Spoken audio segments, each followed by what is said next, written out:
Okay, tuloy natin ang video po sa ating mga pagtalakay tungkol dito sa mga sinasabi ni Ipipanying Labrading na may pinagmanahan yata ito. Mana ito yata kay Dalaginding. Yun, tuloy natin. So paano nasabi ni Rodrigo Roa Duterte na mabait at matalino? Kung matalino, doon na lang tayo sa matalino. Huwag na lang tayo doon sa mabait. Kasi wala namang mabait na iglesia ni Manalo. Alam naman natin yan. Huwag na tayong maglokohan. Basta iglesia ni Manalo, bait-baitan, pwede. Pero pag sinabi talagang natural na pagkamabait, wala. Basta membro ng iglesia ni Manalo na Diablo, wala yan. Kuyog nga yung mga yan eh. Parang ang fraternity yung mga yan. Makarinig lang na kung ano-ano, pagbabantaan ka, papatayin ka, ganito, ganyan, etc. etc. Ano po sabi po ni Epifanio Labrador sa pinapanood po namin sa inyo mga kababayan? Sabi ni Epifanio Labrador, batay doon sa kanyang video, wala daw mabait na Iglesia ni Cristo. Bait-baitan daw pwede, sabi niya. Pag sinabi daw na natural na pagkamabait, wala daw yan, dagdag pa niya. Eto, makinig kayo mga kababayan at mga mahal po naming taga-subaybay. At magbabalik tanaw lang tayo ng saglit. Sabi ni Epifanio, wala daw mabait na Iglesia ni Cristo. Meron lang akong ipapaalaala sa iyo, Epifanio Labrador. Noong unang pagkakataon na nilapastangan mo, binastos mo at pinagwikaan mo ng kung ano-anong masasama ang iglesia at ang pamamahala. Noong mga panahong yon, ipapaalala ko lang sa iyo, Epifanio Labrador, sana nanonood ka. Noong una na gumawa ka ng paglapastangan sa iglesia ni Cristo at sa aming iginagalang at minamahal na pamamahala. At noong ang iglesia ay gumawa ng legal na hakbang at naramdaman mong tagilid ka na, hindi ba't lumapit ka at nagmakaawa sa mga kapatid sa iglesia? Hindi ba't pumunta ka para humingi ng tawad? Hindi ba't nagmakaawa ka para ikaw ay pagbigyan ng pagkakataon o bigyan ng pagkakataon? Ano ang ginawa ng mga kapatid namin sa iglesia sa iyo? Agad-agad, nung pumunta ka at naramdaman mong tagilid ka na, agad-agad na binigyan ka ng pagkakataon ng mga kapatid namin sa iglesia. Pinakinggan ang iyong pagmamakaawa. Pinagbigyan ka at binigyan ka ng pagkakataon. Pinatawad ka, Epifanio Labrador, ng mga kapatid namin sa iglesia. Yan ba ang sinasabi mong hindi mabait at nagbabait-baitan lang ang iglesia ni Cristo? Ganun ba ang tingin mo at pananaw mo sa nagbibigay ng tawad, nagbibigay ng pagkakataon sa iyo? Yung hindi pagtuloy ng kaso laban sa iyo noong una na ginawan mo ng masama ang iglesia. Yan ba ang hindi mabait na sinasabi mo, Epifanio Labrador? Sana nanonood ka sa pagkakataong ito at sa mga kasamahan niya na nanonood, mga supporters niya na nanonood sa amin po ngayon, iparating niyo po kay Epifanio Labrador po ang tungkol sa bagay na ito. Para malaman niya, yung kanyang sinasabi ay puro mga kasinungalingan, puro paninira, puro paglapastangan lang sa iglesia. Ano pa sabi niya? Kuyog daw ang mga yan. Inihalin tulad pa niya sa isang fraternity raw ang iglesia, ang mga kaanib sa iglesia. Mga mahal po naming mga kababayan at mga mahal po naming mga taga-subaybay, lalong-lalo na sa iyo, Epifanio Labrador, makinig ka. Makinig kang mabuti. Para kahit papano magkaroon ng sustansya yung iyong isipan, makinig ka. Ang iglesia ni Cristo ay hindi itinulad sa fraternity, hindi ito kuyog. Katulad ng sinasabi mo. Ang mga taong kay Kristo ay itinulad sa mga sangkap na sama-sama sa iisang katawan na ang tinutukoy na katawang kay Kristo ay ang iglesia niya. Mababasa mo yan, Epifanio Labrador, sa Colosas 1:18. Ilalagay namin sa screen. Pati kayo mga kababayan at mga mahal po namin taga-subaybay. Mababasa nyo po sa talata na nakalagay sa screen yung sinasabi namin. At ang iglesyang ito, batay doon sa nakasulat, doon sa nakalagay sa screen, mga kababayan na talata, ang iglesyang ito, nakatawan ni Kristo, ang tinatawag ng Biblia na iglesia ni Kristo. Mababasa nyo rin po dyan sa talata na yan na nakalagay sa screen. Mga kababayan at mga mahal po naming taga-subaybay. Paminsan-minsan, Epifanio Labrador, ay magbasa ka ng Biblia para maliwanagan din yung iyong nadidimlang isipan at magkaroon naman ng konting linaw yung iyong pag-iisip. Kasi puro dilim. Puro dilim na lang ang laman ng iyong isipan.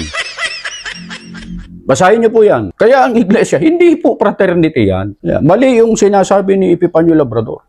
Mga kababayan at mga mahal po naming taga-subaybay. Ano pa sabi niya? Kuyog daw. Mga mahal po naming taga-subaybay at mga mahal na kapatid.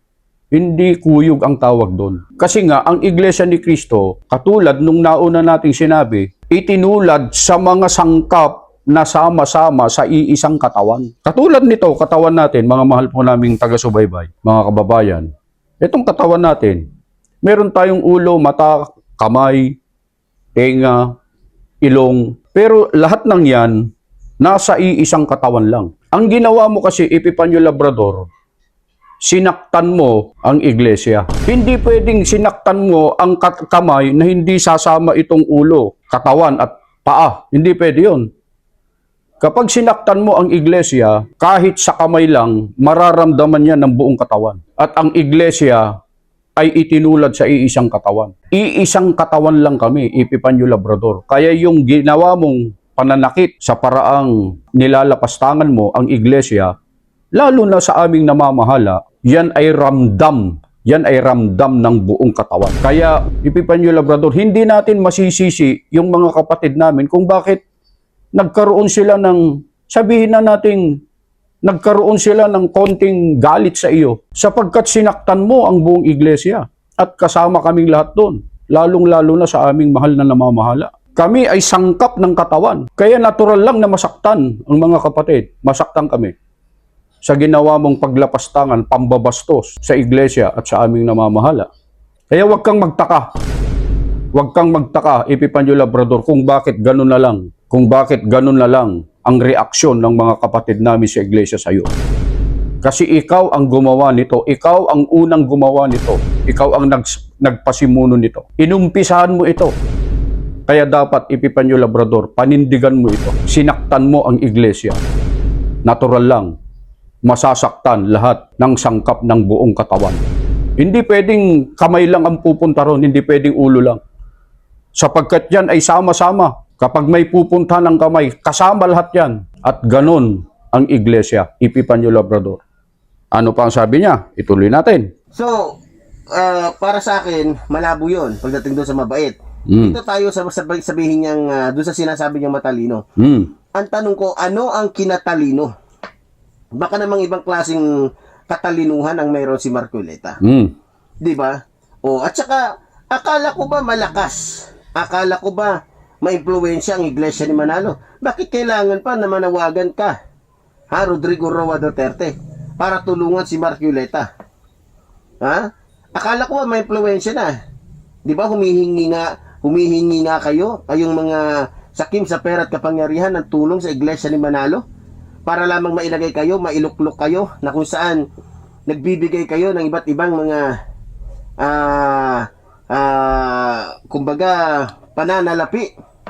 Nagbibigay kayo ng iba't ibang mga pangako na pag kayo ang nanalo ganito, ito bibigay kong pabor sa inyo. Mga kababayan at mga mahal po naming taga-subaybay, dito sa bahaging ito, kinu-question po ni Epifanio Labrador ang panawagan ni former President Duterte para tulungan si Congressman Marcoleta sa kanyang kandidatura sa pagkasenador. Epifanio Labrador, walang masama sa panawagan o pananawagan para humingi ng tulong. Yan ang dahilan kung bakit may isinasagawang pangangampanya ang lahat ng politiko, lahat ng mga kandidato. Kaya sila nangangampanya para humingi ng tulong, nananawagan sila para humingi ng suporta at tulong ng mga mamamayang Pilipino. Kaya walang masama dyan sa pananawagan ng paghingi ng tulong, Epifanio Labrador. Anong masama doon? Di ba't ganyan din ang ginagawa ng mga iniidolo mo at sinusuportahan mong mga kandidato? Yung mga ipinagtatanggol mong mga kandidato, hindi ba't ganyan din ang sinasabi mo? Nananawagan din sila at pati ikaw ay nananawagan din na tulungan ang mga kandidato na yan? Kayo, mga kababayan at mga mahal po naming taga-subaybay, itong sinasabi ba ni Epifanio Labrador na kinu-question ang panawagan? Amantalang ito naman ay ginagawa din ng kanyang mga ipinagtatanggol at sinusuportahan ng mga politiko na nananawagan din sila at humihingi din ng tulong. Masama ba yun? Masama ba yun, Epifanio Labrading? Ano pa? Yung sinabi niyang marami daw pong humihingi ng tulong sa iglesia para maisama sila sa mapasyahan at pagkakaisahan ng iglesia. Totoo po na napakarami po talaga ang humihingi ng tulong na mga kandidato, mga politiko na kasalukuyang tumatakbo sa kung anumang posisyon ang gusto nilang takbuhan. Napakarami po talaga niyan. Bakit po sila humihingi ng tulong? Bakit sila lumalapit sa iglesia at sa pamamahala para makahingi ng tulong at maisama doon sa pagkakaisahan? Kasi po, naniniwala ang mga kandidato at mga politiko na malaki ang magagawa ng pagkakaisa ng Iglesia ni Cristo. At yun ay iginagalang ng mga politiko. Yun ang dahilan kung bakit sila lumalapit. At totoong marami talaga ang lumalapit. Ano pa? Nagbibigay daw. Sabi ni Epifanio Labrador, nagbibigay daw ng pananalapi yung mga kandidato, mga politiko sa iglesia at humihingi daw ng pabor ang iglesia sa mga politiko pagka daw sila ay nadala. Ito na naman ay isang paratang at malaking paninira ni Epifanio Labrador.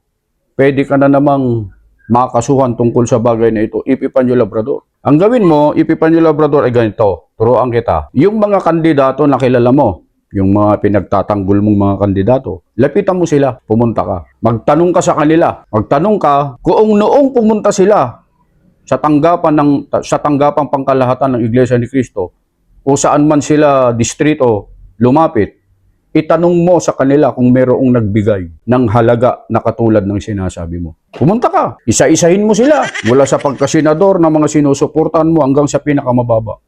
Nako, Epifanio Labrador, ito'y isang kaso na naman na sinasabi mo na wala kang sapat na ebidensya. Ito'y pagpaparatang at ito'y labag sa batas, Epifanio Labrador. Ano pa po ang sabi niya? Isa lang ang masasabi ko, tanga at walang kaalam-alam na lang sigurong Pilipino ang boboto dito kay Marcoleta.